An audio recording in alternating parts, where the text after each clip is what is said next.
তো দিদি, নেভারমাইন্ড তো দেখলে, নেভারমাইন্ডের কি কি ইউএসপি তোমার মনে হলো? প্রথম ইউএসপি হচ্ছে অমর্ত্য আর ঋতুদির জুটি। এই জুটিটা কিসের জুটি এখন বলা যাবে না।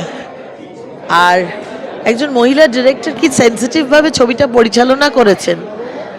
আর আরেকটা ইউএসপি হচ্ছে শুভাশিস দার অসাধারণ অভিনয় এবং অসাধারণ অভিনেতাদের অভিনয়। আর অমর্ত্যর এগেনস্টে যে নতুন নায়িকাকে আমরা পেয়েছি, আমি তার অনেক দিনেরই ফ্যান, কারণ ভীষণ ন্যাচারাল অ্যাক্ট্রেস। অনুষা প্রচণ্ড ন্যাচারাল একজন অভিনেত্রী, তার সঙ্গে সঙ্গে অসম্ভব একটা অন্যরকম লুকস। দুজন যোগ্য বাবা মার একদম কি বলবো, একটা প্রপার শিক্ষিত অভিনেত্রী মেয়ে।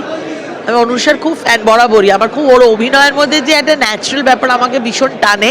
আমার তো দুর্দান্ত।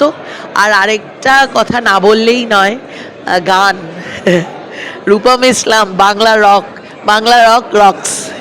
এই নেভারমাইন্ডে ঋতুদি মেন লিড, হ্যাঁ। ঋতুদি এখানে কিন্তু মেন প্রডিউসার। হ্যাঁ, একদিকে প্রডিউসার এবং একদিকে মেন লিড, তুমি হ্যাঁ। এটা কিভাবে দেখছো?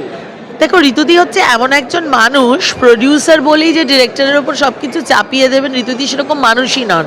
ঋতুদি পরিপূর্ণভাবে আমার মনে হয় প্রডিউসারকে সম্পূর্ণ স্বাধীনতা দেন।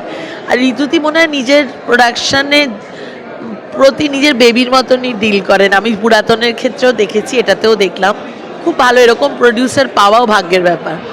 আর শেষ প্রশ্ন, চৈতিদি এখানে ডিরেক্টর, ডেবিউ ফিল্ম, হ্যাঁ, কেমন লাগলো পরিচালনা? ভীষণ ভালো। এই তো বললাম, ভীষণ সেন্সিটিভলি প্রচণ্ডটা ডিল করেছে।